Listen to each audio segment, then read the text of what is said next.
If I started beekeeping again, here are the top 10 things that I would do differently. Number 1 is hive type. Spoken about this before, not going to go into a lot of detail. I'd go with a single box size system, probably go down the Cedar Seconds National route, underfloor entrance, standard flat galvanized roof, poly ashforth feeder. If you want to know more about this one, I'll link the video in the description where I go into a lot more detail about the hive type that I would use. Number 2 is beekeeping stock. I wish somebody had told me this when I started beekeeping, and I wish I'd poured a little bit of money into it early on in my beekeeping career. What I did is what I expect many people do. Spend loads of money on beekeeping equipment, maybe buy a nuke or two, and then realize beekeeping is so expensive, so I'm gonna go out and I'm gonna catch loads of swarms. I'm gonna put up bait hives, I'm gonna catch loads of bees for free, and then you start making splits from these swarms. What I have found over the years in our location, it's gonna be different throughout the world, but the local swarmy stock is pretty rubbish. Average at best, but when you compare it to some of the bought-in breeder stock that you can get hold of, it's like chalk and cheese. If I'd have put that money in at the beginning, maybe bought a breeder queen or bought some really good F1 stock from known sources and made my splits from them, even down to F2 or F3, they're going to be so better than the local swarmy stock. So if I was to go back and start again, I would invest money in good F1 queens right at the beginning, make some splits from those. The temperament's much improved, the management of those colonies is much improved as well, and of course you get a much better honey crop. Number 3, we're talking about bee suits here. I wish I'd known this from the beginning, and it is a big jump up from some of the cheaper suits that are available for kind of like 30, 40, 50 quid to some of the more expensive suits. I wish I'd done that a lot earlier on in my beekeeping career. Since I've moved over to the BBWare Ultra suit, my beekeeping has been so much more enjoyable. But it also links back to the kind of stock that you're keeping as well. So if you've got horrible aggressive bees, coupled with a really cheap, nasty beekeeping suit, it doesn't make for a pleasurable hobby at all. If you've got nice bees and a really well protected suit, definitely makes beekeeping a lot easier. Number 4, I would clip all of my queens from day 1. When I looked at this at the beginning, I kind of thought, well, I don't need to clip my queens because I'm going to be around to inspect them. I can get there every 7 days, so there's no need for me to clip my queens. Also, I wasn't sure whether that was going to be detrimental to the queen or the colony. Since then, I struggle with time a little bit, so I moved over to clipping my queens just to extend that inspection period from 7 days out to 10 days as an absolute maximum. And since then, the amount of swarms that I've lost has dramatically reduced. It really is very rare that I'll lose a complete swarm, like a big prime swarm from a colony now. I tend to go to the apiary, and if they have swarmed, they're huddled up underneath the floor, I pop them off into a nuke. Swarm management becomes so much easier when you clip your queens. Number 5 is queen rearing. You hear people say this a lot, try and get into queen rearing as early as you possibly can.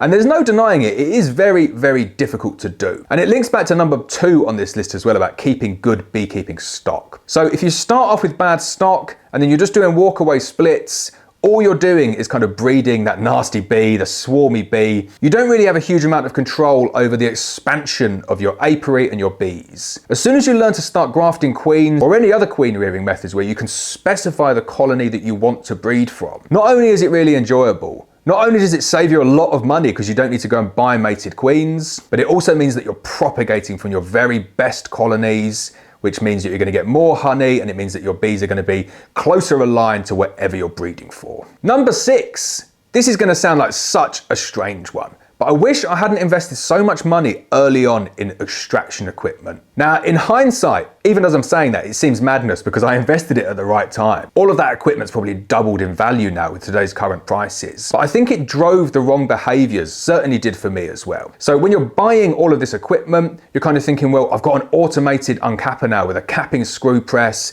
and a Meliflow and a 24 frame extractor.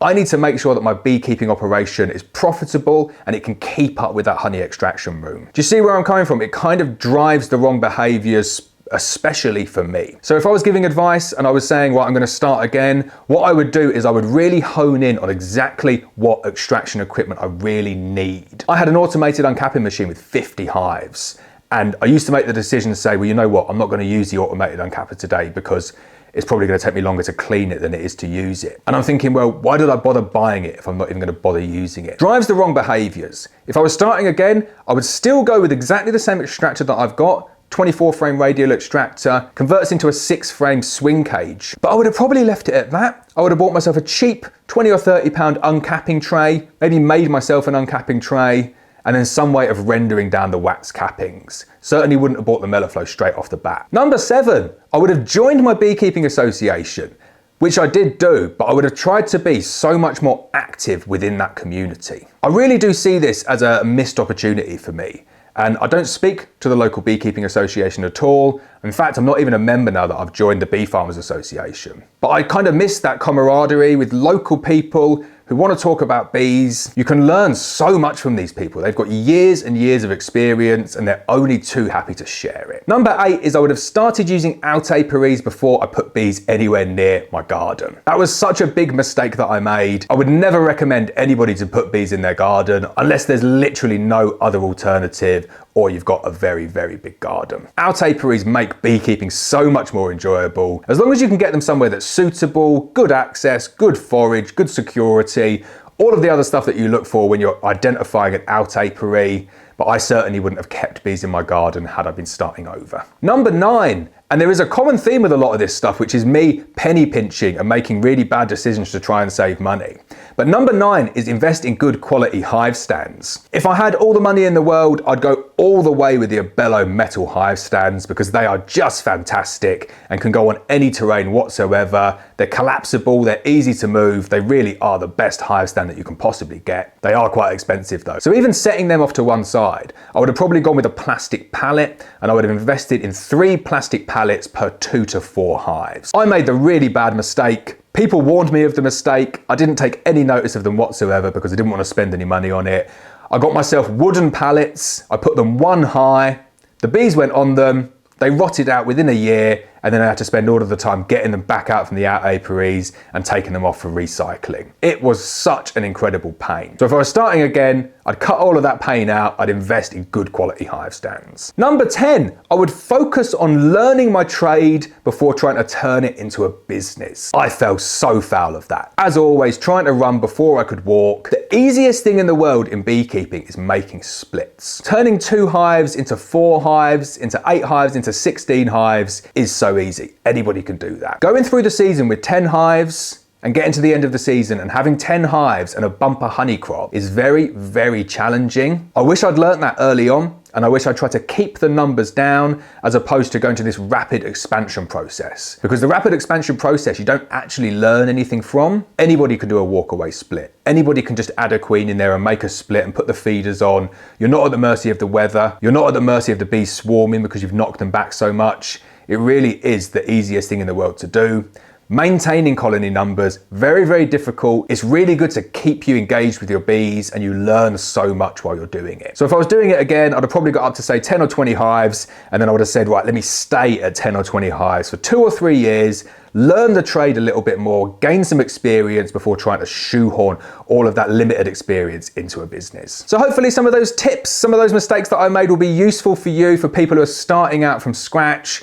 Try not to make the same mistakes that I did. I've got another video here showing you my top 10 beekeeping mistakes. There's a little bit of overlap on some of those comments there, but there's some really good, fresh ideas in there in terms of mistakes that you shouldn't make.